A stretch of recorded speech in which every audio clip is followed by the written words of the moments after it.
par parler de ce qui concerne 5 à 7% des hommes. C'est quand même beaucoup. Je suis un homme, quoi de plus naturel en somme. Oh, lui, mon style correspond bien à mon état civil. Ben oui, ça arrive comme ça. C'est un jeune garçon, imaginez, il a 15-16 ans, puis tout d'un coup, un matin, il s'aperçoit qu'il a une excroissance de chair. Là où ses petits camarades de lycée ont à peu près la même chose, sauf que lui, ça le gêne, en gym. Et puis alors, quand il faut aller à la piscine, imaginez. Ah, c'est le drame. Oui, ça c'est le drame. Ça se supporte mal, donc il en parle aux parents, qui en parlent aux médecins. Qu'est-ce qu'on fait avec ça? Est-ce que c'est fréquent? 5 à 7%, me disiez-vous? Oui, donc c'est quand même relativement fréquent. Il s'agit d'un excès de graisse localisé, donc qui forme comme des petits seins. Et cette graisse est généralement provoquée par un petit dérèglement hormonal au moment de la puberté. Elle peut être aussi provoquée par un surpoids ou une obésité. Et c'est ce que les médecins appellent une adipomastie. Alors l'autre, adipomastie, donc adipo, la graisse. Autre problème qui peut aussi générer ces petits seins, entre guillemets, chez l'homme ou l'adolescent, c'est un développement anormal, excessif de la glande mammaire. Vous savez qui normalement ne se développe que chez les femmes à la puberté. Chez certains garçons, eh bien, elle va se développer un petit peu. Là aussi, c'est dû la plupart du temps à un dérèglement hormonal, parfois à la prise de certains médicaments ou à certaines maladies. Et vous l'avez dit, donc c'est un complexe énorme pour ces garçons qui vraiment se sentent ridiculisés par cette poitrine. Donc ils essayent souvent de faire des régimes pour se débarrasser de cette petite poitrine. Les régimes sont inefficaces. Ils essayent aussi le sport, muscler les pectoraux dans l'espoir de les voir devenir plats. Ça ne marche pas non plus. Bon, alors la attendez, solution... reprenons le cas de ce garçon dont je vous parlais. Il a 15-16 ans, ça lui arrive là. Alors, vous allez en parler plus tard, mais il faut intervenir tout de suite. Ou alors, il faut attendre? Alors, la tradition en France fait qu'on intervient vraiment que très rarement chez les adolescents et les adolescentes, de façon générale en chirurgie esthétique. On leur laisse souvent le temps de réfléchir, alors sauf maintenant si leur problème provoque un complexe énorme. Et généralement, vous allez le voir d'ailleurs dans le reportage, le patient qui est opéré, il a, je crois, une vingtaine d'années. D'accord.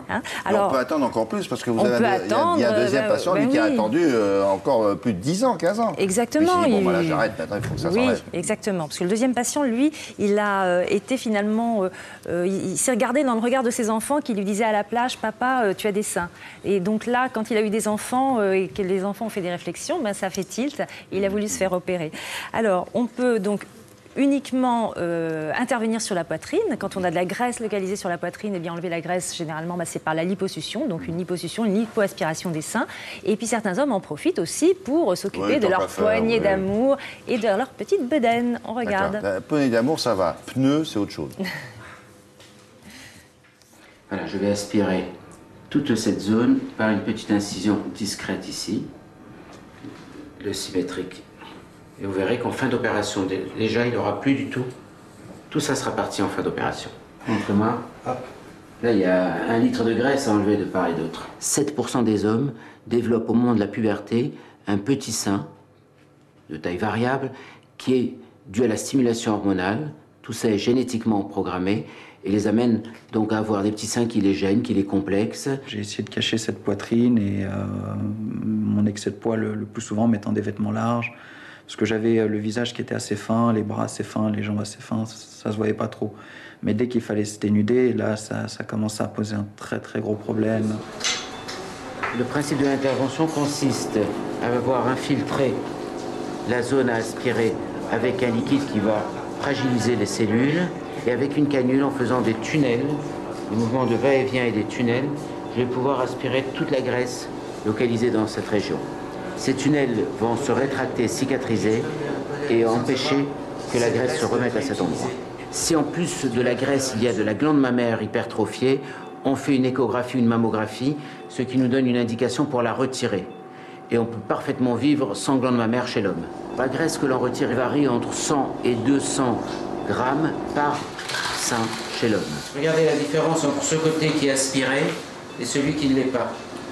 C'est une opération dont les suites ne sont pas douloureuses, notamment avec les comprimés antidouleurs que l'on donne, et on met un gilet de contention pour limiter l'œdème et les bleus. Bon Stéphane, bonjour, nous sommes à 2 mois et demi de l'opération. Ouais. Vous n'avez pas eu trop mal? Bah non, ça a été. Je suis vraiment content du résultat, parce que, comme vous pouvez constater, il n'y a plus cette poitrine là que j'avais. Oui, et regardez de profil. Ouais, le profil, ça fait vraiment plat. Ah ouais, non, c'est tout à fait. Une lipoaspiration de la poitrine chez l'homme donne d'excellents résultats. C'est vrai qu'ils apparaissent qu'au bout d'un mois, 2 mois, et qu'ils continuent à s'améliorer. Et par contre, ce qui est rassurant, c'est qu'il n'y aura jamais de récidive. Les tissus vont cicatriser et la graisse ne se repositionnera jamais à cet endroit. Maintenant, je me sens beaucoup mieux dans mes costumes parce que je peux les fermer. Là, on voit vraiment la différence. Je suis pas compressé. Voilà. Très bien. Et ce monsieur, donc, il a fait ça, il a une quarantaine, oui, un peu quarantaine plus. d'années. D'accord. Ça coûte cher? Alors, si c'est la chirurgie, on ne fait que la lipoaspiration des seins, on peut le faire ça sous anesthésie locale, ça coûte environ entre 2000 et 2500 euros. Maintenant, si on fait une lipoaspiration de plusieurs zones associées, poignée d'amour, ventre, poitrine, là, il faut plutôt compter entre 4000 et 4500 euros. Ce n'est pas pris en charge par la sécurité sociale, parce que tout ce qui est considéré comme retrait de graisse, c'est de l'esthétique. Hein. Alors que si vous enlevez la glande mammaire, vous savez, chez les hommes, donc la glande mammaire peut se développer de façon excessive. Là, c'est considéré plutôt comme une anomalie et ça peut être pris en charge par la sécurité sociale. Très bien.